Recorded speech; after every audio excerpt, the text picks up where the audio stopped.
તો સુરેન્દ્રનગરમાં જંગી સભા પીએમની અને પીએમ પહોંચી ચૂક્યા છે પ્રચાર અર્થે। વઢવાણમાં પીએમ નરેન્દ્ર મોદીની આ સભા અને બીજેપીના જે નેતાઓ છે તેમને મળી રહ્યા છે। તો સૌરાષ્ટ્રનું પાણીયારું કહેવાય છે આ સ્થળ અને અહીંયાથી પીએમ મોદી હુંકાર કરશે ત્યાંની જનતાને સમર્થન મેળવવાનો પ્રયાસ। અને યશસ્વી વડાપ્રધાન મોદી સંખ્યામાં મહિલાઓ પણ અહીં ઉપસ્થિત છે। નરેન્દ્રભાઈ મોદી સાહેબ જ્યારે આપણી વચ્ચે ઉપસ્થિત છે ત્યારે આપણે સૌ તાળીઓના ગડગડાટથી સાહેબનું ભવ્ય સ્વાગત કરીશું। મિત્રો, સાથે આપણી સૌની વચ્ચે ઉપસ્થિત ગુજરાત રાજ્યના મૃદુ અને મક્કમ તેમજ નિખાલસ વ્યક્તિત્વના ધની સમા માનનીય મુખ્યમંત્રી શ્રી ભૂપેન્દ્રભાઈ પટેલ સાહેબનું પણ હાર્દિક સ્વાગત કરું છું અને આ સભાને સંબોધવા માટે સ્વાગત માટે આપને આમંત્રિત કરું છું માનનીય શ્રી મુખ્યમંત્રી ભૂપેન્દ્રભાઈ પટેલ સાહેબ।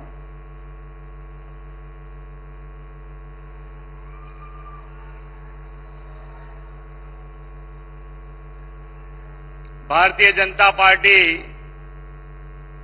गुजरात प्रदेश द्वारा आयोजित विजय विश्व सभा में अपनी सौनी साथे मंच पर उपस्थित अंत्योदय थी सर्वोदयना प्रणेता वैश्विक नेता विकास पुरुष आदरणीय प्रधानमंत्री श्री नरेंद्रभाई मोदी साहेब, केंद्रीय मंत्री डॉक्टर महेंद्रभाई मुजपरा, मारा साथी मंत्री श्री कुंवरजी भाई, नायब दंडक श्री जगदीश भाई, सुरेन्द्रनगर लोकसभा बैठकना उम्मीदवार श्री चंदुभाई सिहोरा, भावनगर लोकसभा बैठकना उम्मीदवार श्रीमती नीमूबेन बाबणिया, सांसद श्रीमती भारतीबेन सियाड़, श्री मोहनभाई कुंडारिया, राज्यसभा सांसद श्री केसरी देवसिंह झाला, प्रदेशना मुख्य चूंटणी इंचार्ज श्री आई.के. जाडेजा साहेब, प्रदेश उपाध्यक्ष श्री जयंतीभाई कावड़िया, श्रीमती वर्षाबेन दोशी, श्री भरतभाई बोगरा, किसान मोर्चाना राष्ट्रीय महामंत्री और क्लस्टर इंचार्ज श्री बाबूभाई जेबलिया, मारा साथी सौ धारासभ्य श्री, मंचस्थ सौ महानुभाव, प्रेस मीडियाना मित्रों, विशाल संख्या में उपस्थित सौ भाईओ बहनों, आप सौ ने मारा नमस्कार। जय श्री राम। विश्व नेता तथा मां नर्मदाना जल थी सौराष्ट्रनी धरती ने नवपल्लवित करनार विकास पुरुष आदरणीय श्री नरेंद्रभाई मोदी साहेबનું સૌરાષ્ટ્રની આ ધરાવ પર હું સ્વાગત કરું છું। વિશ્વના સૌથી વધુ લોકપ્રિય નેતા અને દેશના યશસ્વી વડાપ્રધાન શ્રી નરેન્દ્રભાઈ મોદી સાહેબને લોકસભા ચૂંટણીમાં વિજયના આશીર્વાદ આપવા વિશાળ સંખ્યામાં ઉપસ્થિત સૌ નાગરિક ભાઈઓ બહેનોનું પણ હું સ્વાગત કરું છું।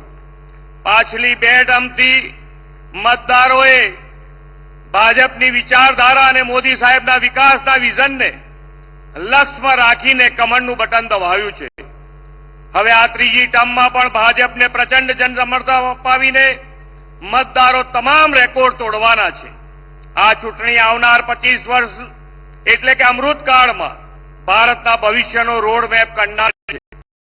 પાછલા 10 વર્ષમાં મોદી સાહેબે દિવસ રાત જોયા વગર દેશના વિકાસ અને જનકલ્યાણના અવિરત કામ કર્યા છે। તેમણે જે કહ્યું તે કરી બતાવ્યું છે। આદરણીય મોદી સાહેબે જે વાયદા કર્યા હતા તે પૂરા કર્યા છે, જે વચન આપ્યા હતા તે પાળ્યા છે। 2014 માં મોદી સાહેબ પહેલી વાર વડાપ્રધાન પદે આવ્યા અને તેમણે પહેલું કામ નર્મદા ડેમના દરવાજા મૂકવાની મંજૂરી આપવાનું કર્યું હતું। જે કામ 40 વર્ષ સુધી રોકાઈ રહ્યું હતું તે કામ મોદી સાહેબે કરી બતાવ્યું। આવી તેમની વચનબદ્ધતા છે। આદરણીય મોદી સાહેબે દરિયામાં વહી જતા નર્મદાના પાણીને સૌની યોજનાથી સૌરાષ્ટ્ર તરફ વાળ્યા છે। ધોલેરાનું ઇન્ટરનેશનલ એરપોર્ટ, રાજકોટનું હીરાસર એરપોર્ટ, એમ બે ઇન્ટરનેશનલ એરપોર્ટ મોદી સાહેબે સૌરાષ્ટ્રને આપ્યા છે. 920 સ્ક્વેર કિલોમીટરમાં ફેલાયેલ ધોલેરા સેમિકન્ડક્ટર પ્લાન્ટ, રાજકોટમાં એમ્સ અને ભાવનગરમાં દેશનું પ્રથમ સીએનજી ટર્મિનલ પણ મોદી સાહેબના વિકાસ વિઝનનું જ પરિણામ છે. વિકાસની સાથે સાથે જનકલ્યાણ માટેની ગેરંટી પણ મોદી સાહેબે 140 કરોડ દેશવાસીઓને આપી છે. મોદી સાહેબની ગેરંટી એટલે સંકલ્પથી સિદ્ધિ, વિઝનથી વિકાસ, સહકારથી સમૃદ્ધિ, અંત્યોદયથી સર્વોદય અને આત્મનિર્ભરથી આત્મસન્માન. જેનું ભૂમિપૂજન કરે તેનું લોકાર્પણ પણ કરે અને જે કહ્યું તે કરી બતાવ્યું. આ છે મોદીજીની ગેરંટી. પરફોર્મ, રિફોર્મ અને ટ્રાન્સફોર્મના કાર્યમંત્રથી ચાલતી સરકાર એટલે મોદી સરકાર. ગરીબ, યુવા, અન્નદાતા, નારી શક્તિ, દરેક વર્ગ, દરેક વય જૂથ, દરેક સમાજ અને દરેક નાગરિકના જીવનના સર્વાંગી વિકાસ માટેની ગેરંટી આદરણીય મોદી સાહેબે આપી છે. નાના ફેરિયાઓ, લારી ગલ્લા ધારકોને બેંકમાંથી સરળતાએ લોન મળે તે માટે વડાપ્રધાનશ્રી પોતે તેમના ગેરેન્ટર બન્યા અને પીએમ સ્વનિધિ યોજનામાં આવા નાના ગરીબ વેપારીઓને આત્મનિર્ભર થવા માટેની લોન અપાવી. આજે નાગરિકોને વિશ્વાસ છે કે મોદીની ગેરંટી એટલે ગેરંટી પૂરી થવાની ગેરંટી. વડાપ્રધાન શ્રી નરેન્દ્રભાઈ મોદીના નેતૃત્વમાં ભારતીય જનતા પાર્ટી જ રાષ્ટ્રહિત સર્વોપરી માનીને ચાલતી પાર્ટી છે. વિકસિત ગુજરાતથી વિકસિત ભારત અને વિકાસના કામોની વણઝારને આગળ વધારવા માટે ભારતીય જનતા પાર્ટીના બધા જ ઉમેદવારોને જનતા જનાર્દન સમર્થન આપી અને આશીર્વાદ આપશે જ. અને સાથે મોદી સાહેબના નેતૃત્વમાં અબ કી બાર 400 પારના લક્ષ્યને અવશ્ય પાર પાડશે એવા વિશ્વાસ સાથે વિરમું છું. ભારત માતા કી જય. વંદે માતરમ. જય જય ગરવી ગુજરાત.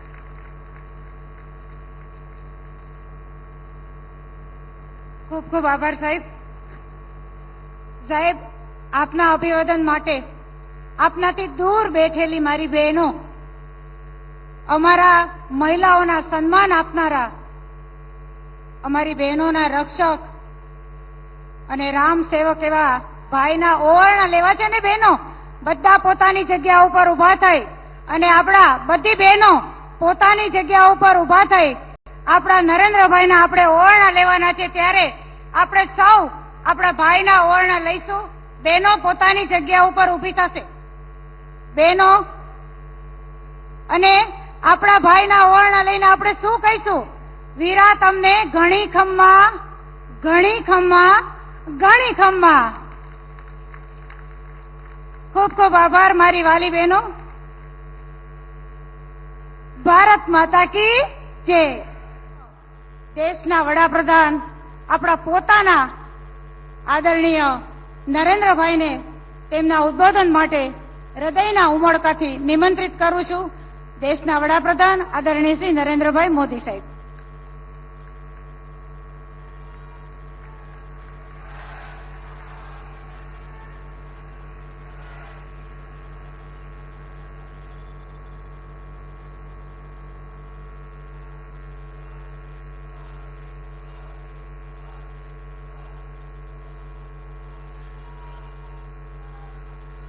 भारत माता की, भारत माता की, भारत माता की. સૌથી પહેલા તો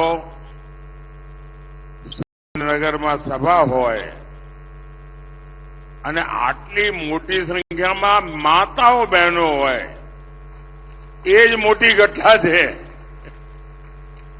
અને એમાંય આ બધી માતાઓ બહેનો ઉભા થઈને ઓવારણા લીધા.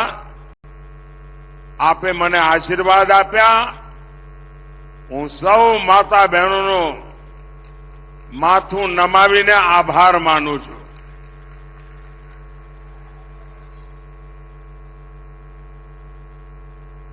આપણું સુરેન્દ્રનગર મજામાં ને? હગડે ઠઠ ને બધું? હા, આમ જોરમાં તો લાગો છો બધા.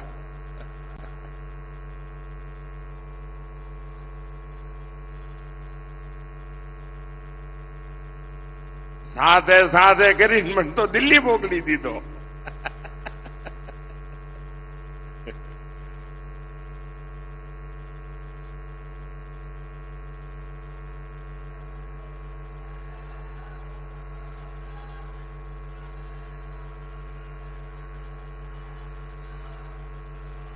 એકવાર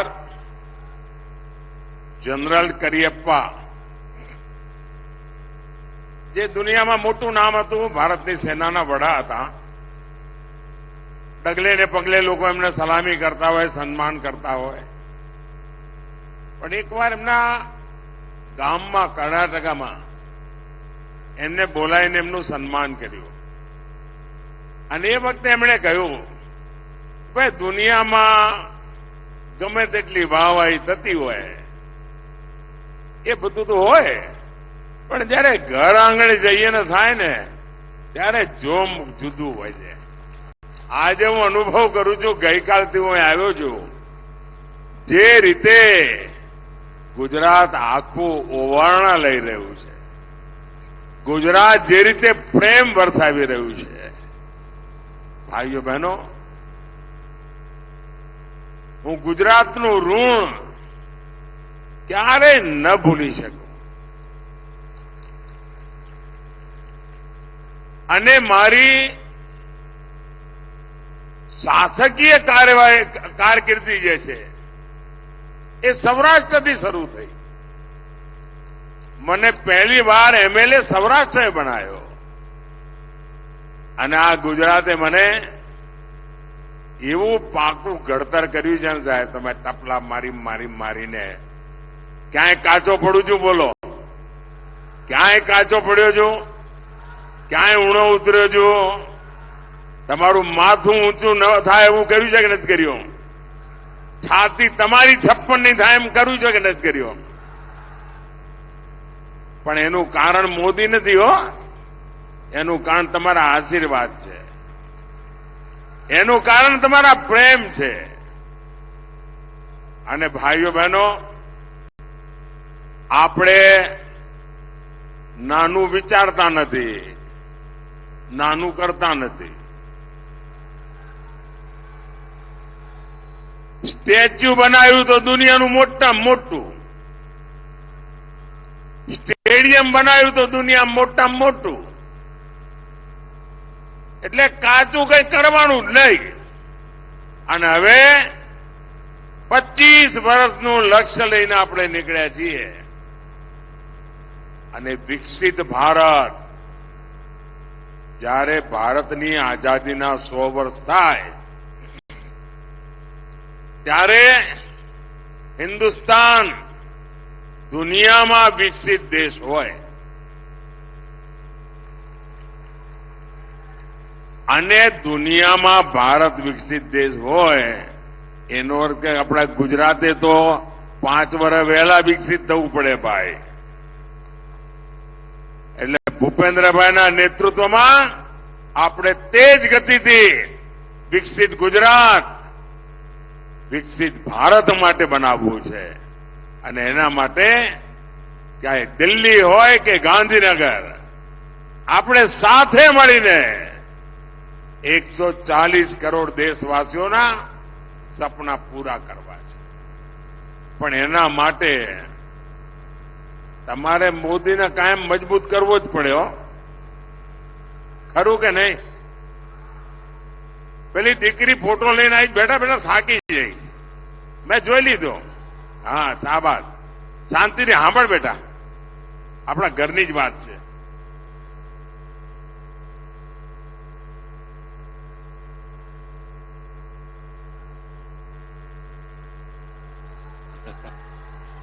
જોઈ લીધો બેટા, ફોટો જોઈ લીધો. થેન્ક યુ, સરસ બનાવ્યો છે બેટા. વિકસિત ભારત બનાવવું હોય, વિકસિત ગુજરાત બનાવવું હોય, અને તમારો ઘરનો દીકરો દિલ્હીમાં બેઠો હોય તો એને મજબૂત કરવાની જવાબદારી ઘરવાળાઓની ખરી કે નહીં ભાઈ? તમે મારા બધા પરિવારજનોની ખરી કે નહીં? હવે 26 તમે આપો એ તો બરાબર છે ભાઈ, તમે 14માં આપી ને 19માં આપી, પણ આ વખતે તો મારે કંઈક વધારે જોઈએ છે. આપશો? જરા હાથ ઉપર કરીને કો આપશો. પણ એના માટે મહેનત કરવી પડે હો. આ 7મી તારીખ સુધી પગવાળીને બેસવાનું જ નથી. અને મારે તમારી પાસેથી 2 ચીજ જોઈએ. આપશો? હજુ મેં કહ્યું નથી ને તમે તો આ પાડી દીધી. ભારે વિશ્વાસ છો તમારો મારા ઉપર. એક, મતદાનના જેટલા પણ રેકોર્ડ હોય તમારા ગામમાં, તમારા બૂથમાં, એ બધા રેકોર્ડ તૂટવા જોઈએ અને એના કરતા વધારે મતદાન થવું જોઈએ. કરશો? કરશો? પણ એનો એક રસ્તો બતાવું. કરવું હોય તો કેવી રીતે કરાય? 10 વાગે પહેલા દરેક બૂથમાં 25 લોકો અથવા 30 મતદારો થાળી વગાડતા વગાડતા, ગીત ગાતા ગાતા, જેમ પ્રભાતિયા ગાય ને એવી રીતે મતદાન મથકે જાય. આખા બૂથમાં લોકશાહીનો ઉત્સવ ઉજવાય અને 10 વાગ્યા સુધીમાં આવા 30 સરઘસ નીકળે. ઓછામાં ઓછા 30 સરઘસ, દરેકમાં 30 મતદાર, અને જઈને આપણે મત આપીએ તો તમે જોઈ લેજો બાપુડી, એ પાકે પાયે તમારું મતદાનના રેકોર્ડ તૂટી જાય. બીજું કામ, આપણે આ વખતે બધા પોલિંગ બૂથ જીતવા જ ભાઈ. એકે પોલિંગ બૂથ હારવાનું જ નહીં. એકે પોલિંગ બૂથમાં ભાજપનો ઝંડો ઝૂકવા ના જોઈએ. મંજૂર? કરશો બધા? હોય 100%? આમ તો મને ગુજરાત ઉપર એવો ભરોસો ભાઈ, એ પાછી પાની કરે જ નહીં. साथियों, जब मैं गुजरात में था, आपकी सेवा में जुटा था, तब हमेशा आपके पास आकर के मैं गुजरात में क्या कर रहा हूं, सरकार क्या काम कर रही है, कैसे कर रही है, उसका रिपोर्ट कार्ड मैं हमेशा देता था. और वो आदत अभी भी गई नहीं है. और आज आपका ये बेटा, गुजरात का संतान, आपका सामने अपना 10 साल का रिपोर्ट कार्ड देने के लिए गुजरात आया है.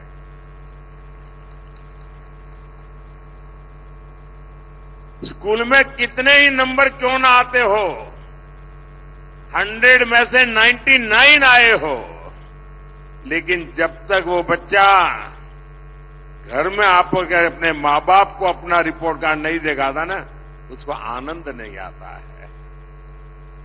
तो मैं भी, जिन्होंने मुझे जन्म दिया, जिन्होंने मुझे जीवन दिया, ऐसे मेरे गुजरात के लोगों के आगे एक बालक की तरह अपना रिपोर्ट कार्ड देकर के आपके आशीर्वाद लेने आया हूं, आपकी शाबाशी लेने के लिए आया. आप याद करिए, 10 साल पहले हमारा देश लाखों करोड़ के घोटाले में शर्मसार था. कोई दिन ऐसा नहीं था कि जहां घोटाले की खबरें अखबार में हेडलाइन न हो. कभी 2G घोटाला, अभी 5G का जमाना है ना, कोई घोटाला सुना है? 2G का घोटाला, कोयले का घोटाला, कभी डिफेंस में घोटाला, कभी CAG में घोटाला, कभी कॉमनवेल्थ में घोटाला, कभी हेलीकॉप्टर में घोटाला, कभी पनडुब्बी में घोटाला, सबमरीन में घोटाला. कांग्रेस ने जल, थल, नभ धरती से लेकर समंदर से लेकर के आसमान तक हजारों लाखों करोड़ रुपयों के घोटाले घोटाले घोटाले करके रखे थे। ऐसी विकट परिस्थिति में आपने मुझे वहां भेजा। आप मुझे बताइए, आपके इस बेटे के लिए आपको गर्व होता हो कि नहीं? 10 साल में एक भी घोटाले की खबर सुनी है क्या? एक भी घोटाले की खबर सुनी है क्या? जरा आप लोग जवाब देंगे तो मुझे पता चलेगा कि मेरे परिवारजनों को एक भी घोटाले की खबर सुनी है क्या? मोदी पर एक भी घोटाला चिपका है क्या? ये आपके बेटे का रिपोर्ट कार्ड सुनकर के आपको गर्व होता है कि नहीं होता है? जरा पूरी ताकत से मुझे आशीर्वाद चाहिए। आपको गर्व होता है कि नहीं होता है? आपको गर्व होता है कि नहीं होता है? साथियों, 10 साल पहले देश की सरकार से गरीब का भरोसा उठ गया था। कांग्रेस सरकार खुद को माई बाप समझती थी, उसी के भरोसे जीना और कांग्रेस को गरीब को तरसा तरसा कर मूलभूत सुविधाएं देना, कभी वंचित रखना, कभी लटका के रखना, किसी के सामने किसी दूसरे को दे देना, उनको उसी में आनंद आता था। गरीब को लगता था कि ये सरकार हमारे लिए है ही नहीं। आज देखिए, गरीब आज खुद आगे बढ़कर के इस बेटे पर प्रेम लुटा रहा। पहनने के लिए पूरे कपड़े न हो, 80-90 साल की आयु हो, वो मां जब कहती है कि दिल्ली में मेरा बेटा,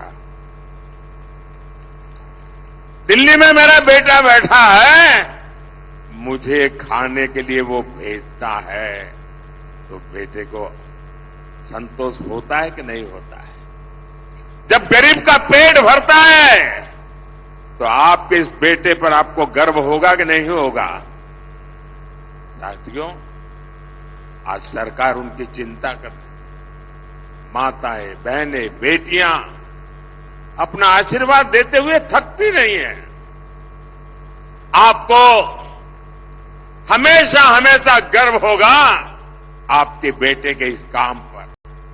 साथियों, 10 साल पहले पूरी दुनिया भारत को बोझ समझती थी, कहती थी भारत खुद भी डूबेगा और हमें भी ले डूबेगा। कोई कहता था ये तो कंगाल देश है, ये तो कमजोर देश है, और पड़ोसी आए दिन बम धमाके करते थे, निर्दोष लोगों को मौत के घाट उतारते थे। दुनिया की बड़ी बड़ी कंपनियां भारत में आने का नाम तक नहीं लेती थी। और आज क्या स्थिति है? आज दुनिया में भारत का डंका बज रहा है कि नहीं बज रहा है? मैं आपसे बात करना चाहता हूं भाई। मैं जानता हूं मैं हिंदी बोल रहा हूं, मुझे गुजराती बोलना चाहिए, लेकिन ये टीवी वाले चाहते हैं कि कुछ हमारी रोजी रोटी का भी ख्याल रखो। आप मुझे बताइए साथियों, आज दुनिया में हिंदुस्तान का डंका बज रहा है कि नहीं बज रहा है? हिंदुस्तान का डंका बज रहा है कि नहीं बज रहा है? अमेरिका में भी हिंदुस्तान का डंका बज रहा है कि नहीं बज रहा है? यूरोप में हिंदुस्तान का डंका बज रहा है कि नहीं बज रहा है? ऑस्ट्रेलिया में भी हिंदुस्तान का डंका बज रहा है कि नहीं बज रहा है? जापान में भी हिंदुस्तान का डंका बज रहा है कि नहीं बज रहा है? किसके कारण? किसके कारण? किसके कारण? किसके कारण? किसके कारण? ये मोदी के कारण नहीं है, ये आपके एक वोट के कारण है। ये आपके वोट की ताकत है कि आज मोदी वहां बैठा है और दुनिया में हिंदुस्तान का डंका बज रहा है।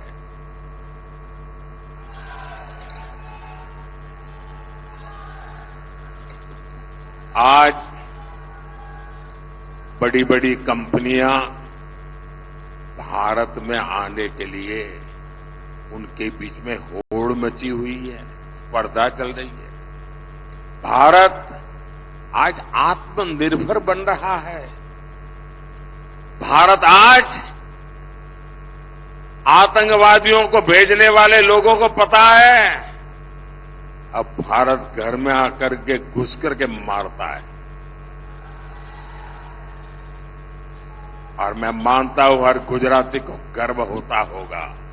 साथियों, 10 साल पहले भारत दुनिया की 11 नंबर की अर्थव्यवस्था थी।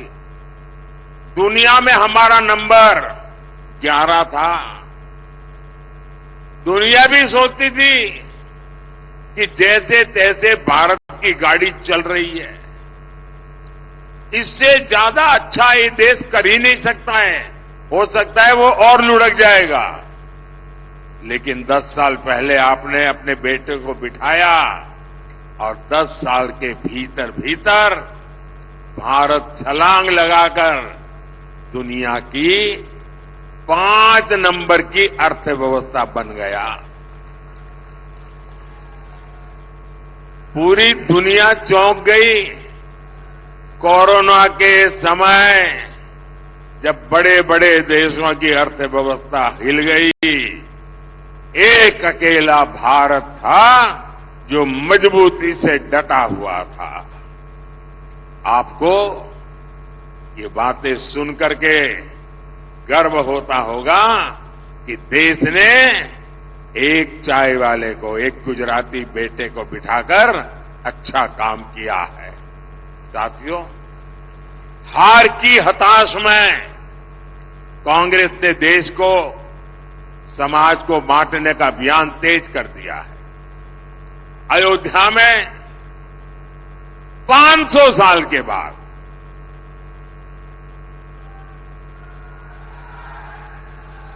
500 साल के बाद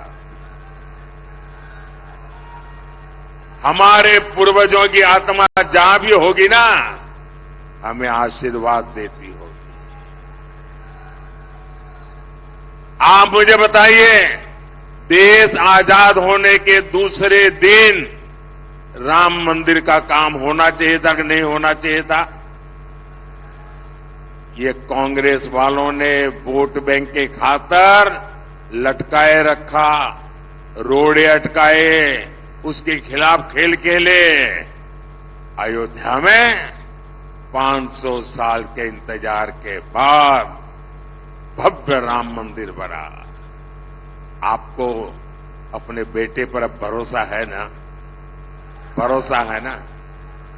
जो कहेगा वो करता है ना?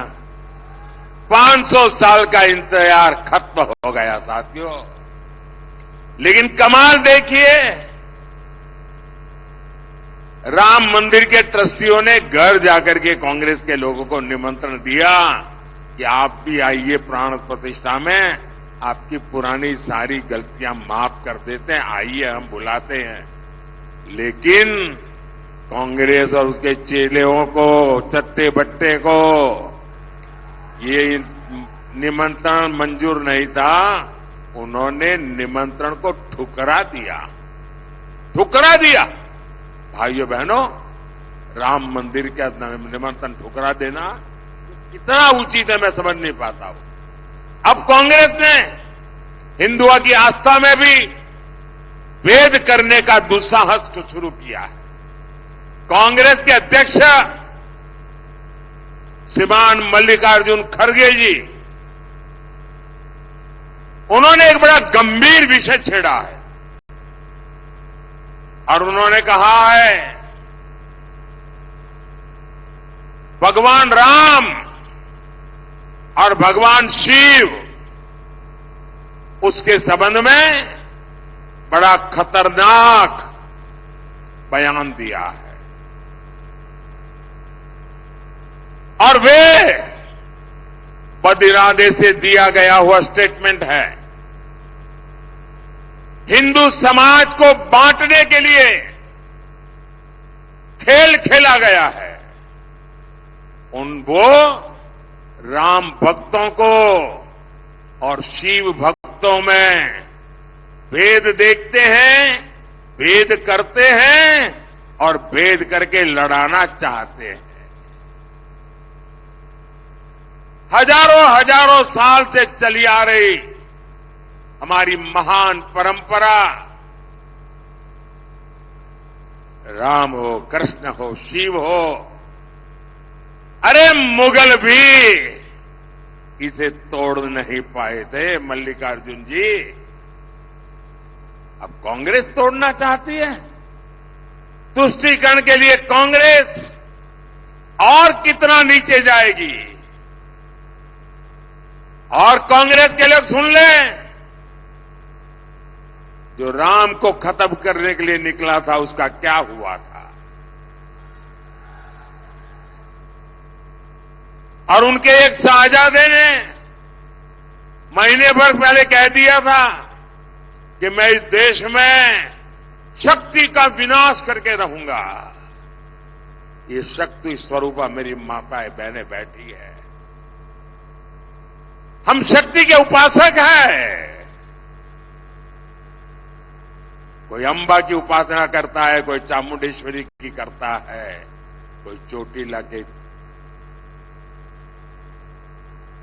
पगडंडी पर जाकर के ऊपर जाकर के मां चामुंडेश्वरी का,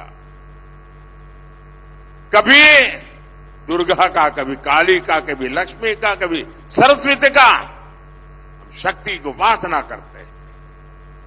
और शाहजादे ने कह दिया था कि मैं शक्ति का विनाश करूंगा।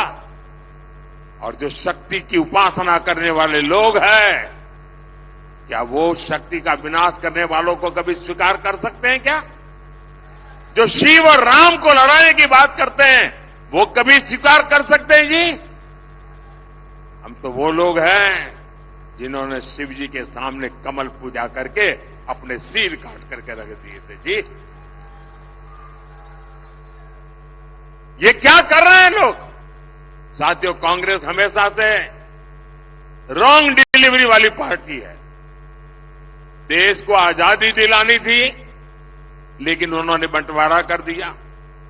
देश का विकास करना था, लेकिन जो था वो भी लूट लिया। गरीबों का पैसा गरीबों को जाना था, लेकिन कांग्रेस की तिजोरी में पहुंचा। अब एससी, एसटी, ओबीसी के हक का आरक्षण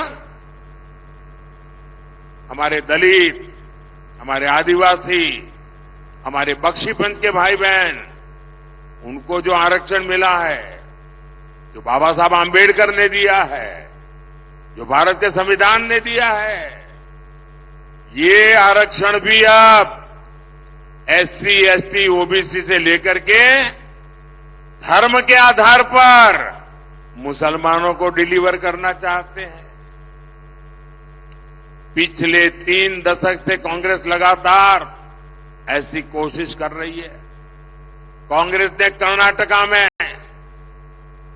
रातों रात एक फतवा निकाला, एक पेपर निकाला, थप्पा मार दिया और कह दिया कि कर्नाटका में जितने भी मुसलमान हैं, वो सबके सब ओबीसी है। हुआ क्या? ओबीसी कोटा में जो आरक्षण था, उसमें से बहुत बड़ा डाका डाल दिया, लूट लिया और ओबीसी का आरक्षण उधर चला गया।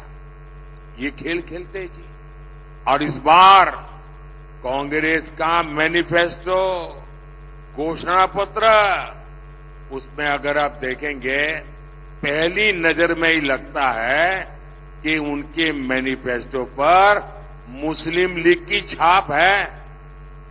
कांग्रेस का पंजा नहीं है, उस पर मुस्लिम लीग का पंजा है। साथियों, जब से मैंने एससी, एसटी, ओबीसी के खिलाफ कांग्रेस की सच्चाई को देश के सामने रखा है। कांग्रेस संतुलन खो चुकी है, बौखला गई है। कांग्रेस झूठ पर झूठ बोले जा रही है और इसलिए मैं भी कांग्रेस को 3 चुनौतियां दे रहा। હું 3 પડકાર ફેંકું છું કોંગ્રેસ સામે।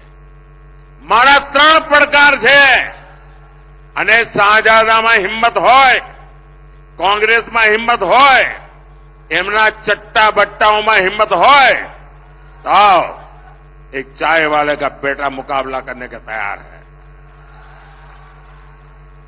मारो पहलो પડકાર कांग्रेस लखी ने बांयधरी आपे कि ये भारतना બંધારણમાં कोई छेड़छाड़ नहीं करे, भारतना બંધારણ ने नहीं बदले।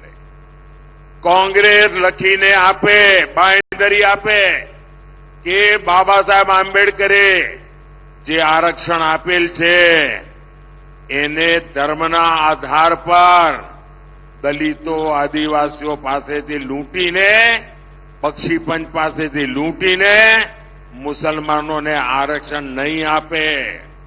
अने मारो तीजो પડકાર छे कांग्रेस लेखितमां बांयधरी आपे कि ए दलितोने, आदिवासीओने, बक्षीपंच समाज ओबीसी ने जे आरक्षण मळ्युं छे ते, सामान्य समाजना गरीबोने जे आरक्षण मळ्युं छे ते एमांथी क्यारे चूंटवी लेवानो प्रयास नहीं करे।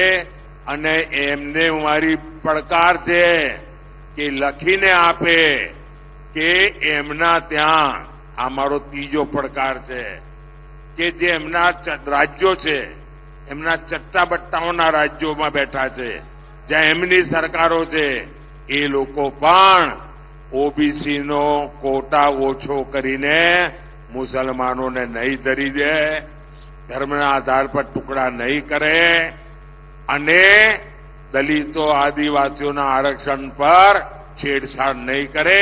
आ मारा 3 પડકારો आ कांग्रेसना શાહજાદાને અને એમના બધા મળતિયાઓનો છે। કેટલાય દાડાથી બોલી રહ્યો છું। मेरी चुनौतियों के बाद से कांग्रेस को सांप सूंघ गया है। मैंने 23 अप्रैल को पहली बार कांग्रेस को ये 3 चुनौतियां दी थी। आज से 9 दिन हो रहा है, आज तक कांग्रेस की तरफ से मुंह पे उनको ताला लग गया है और बात बदलने के लिए संविधान लेकर के नाच रहे हैं मंच पे बैठ करके।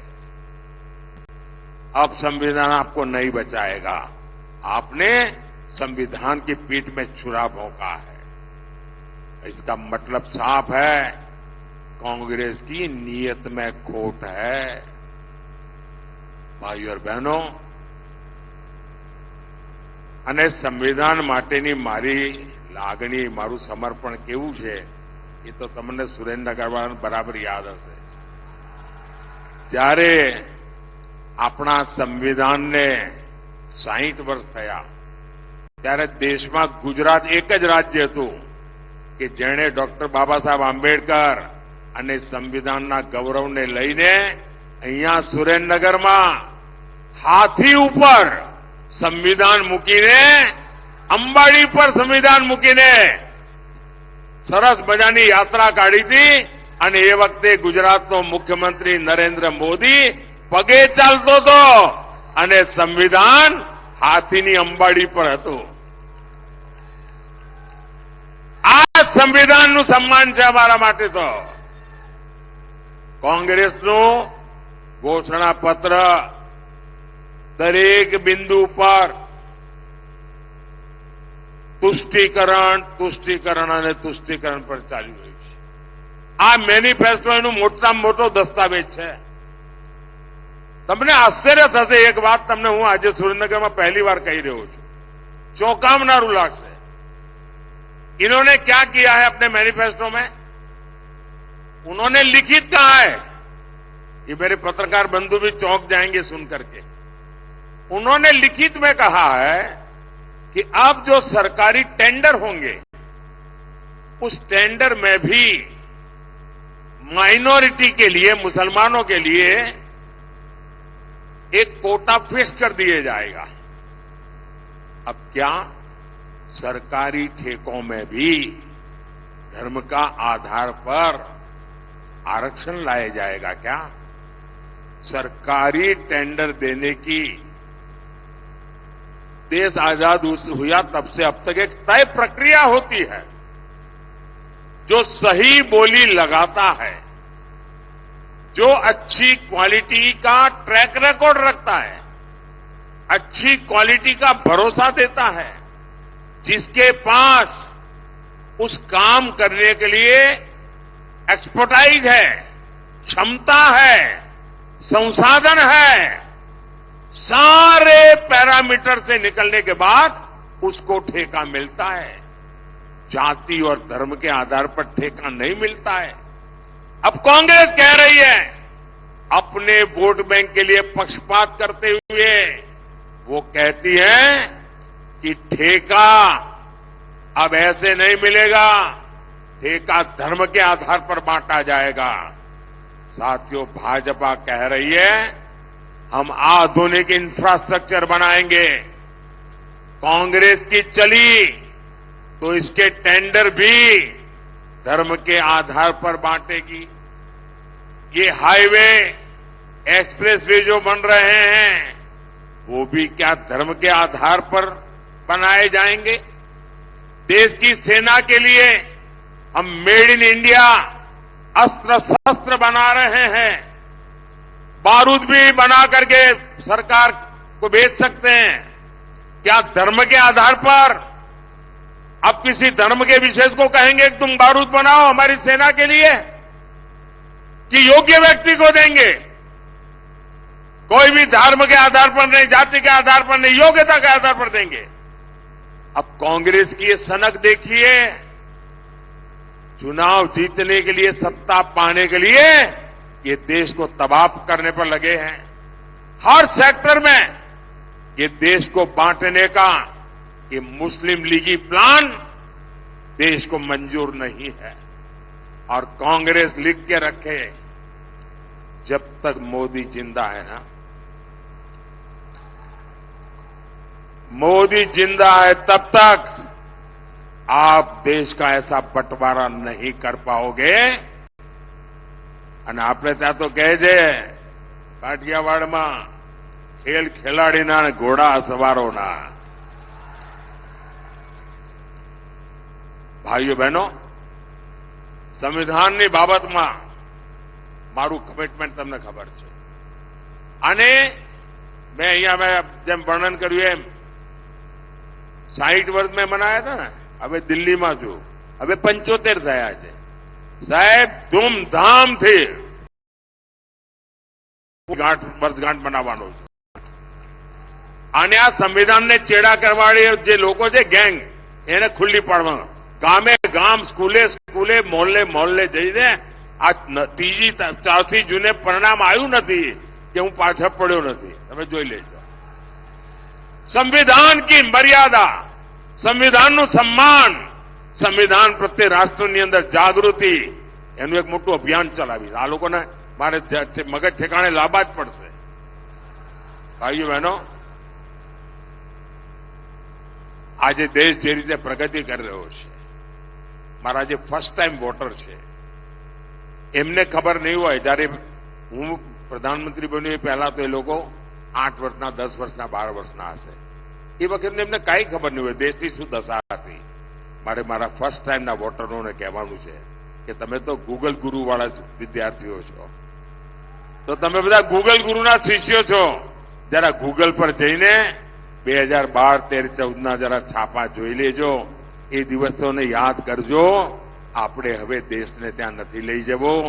મારા પહેલા વખતના જે મતદારો છે, તમારો પહેલો વોટ દેશના નામે જ હોવો જોઈએ, દેશના ભવિષ્યના માટે હોવો જોઈએ। ભાઈઓ બહેનો, રાજકોટ હોય, ભાવનગર હોય, ખૂબ મોટી માત્રામાં ઔદ્યોગિક વિસ્તાર એના માટે આપણે કામે લાગ્યા છીએ.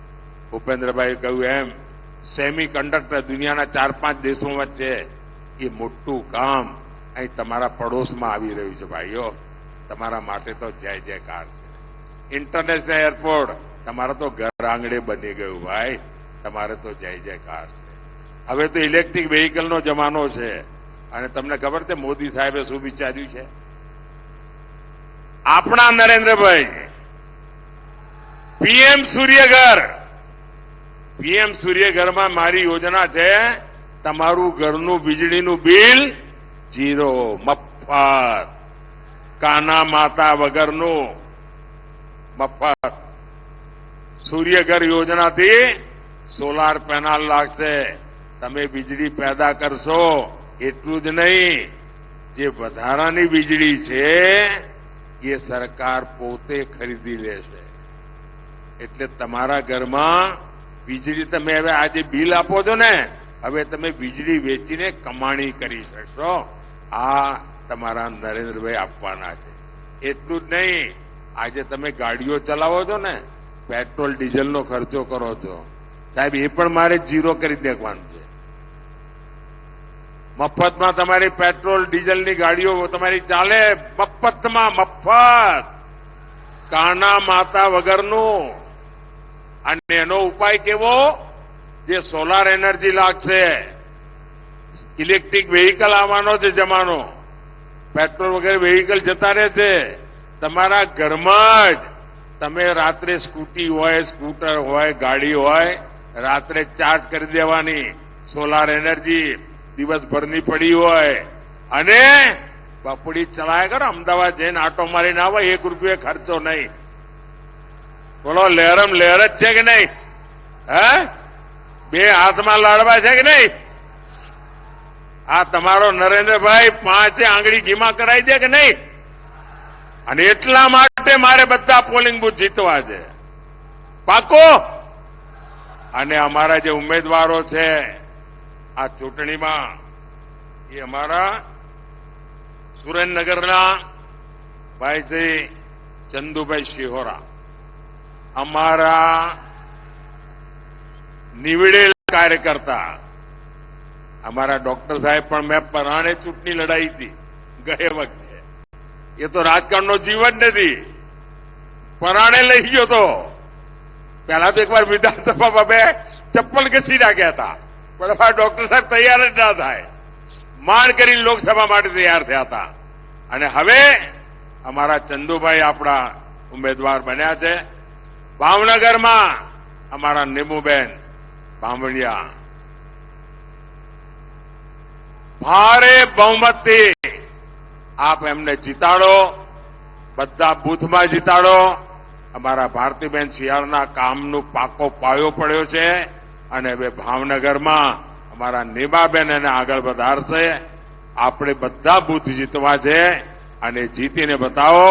બોલો, ભારત માતા કી, ભારત માતા કી, ભારત માતા કી. बहुत बहुत धन्यवाद. સાહેબ, આપનો ખૂબ ખૂબ આભાર. આપના ઉર્જાવાન ઉદબોધન અમારા કાર્યકર્તાઓને જોમ અને જુસ્સો પ્રદાન કર્યો છે. આપણે બધા આપણી જગ્યા ઉપર ઉભા થઈને સાહેબને વચન આપીએ કે સાહેબ આપે જે અપેક્ષા રાખી છે અમે પૂરી કરીશું. બોલો, ભારત માતા કી, ભારત માતા કી. આજની સભાને આભાર વિધિ કરવા માટે હું મોરબી જિલ્લાના પ્રમુખ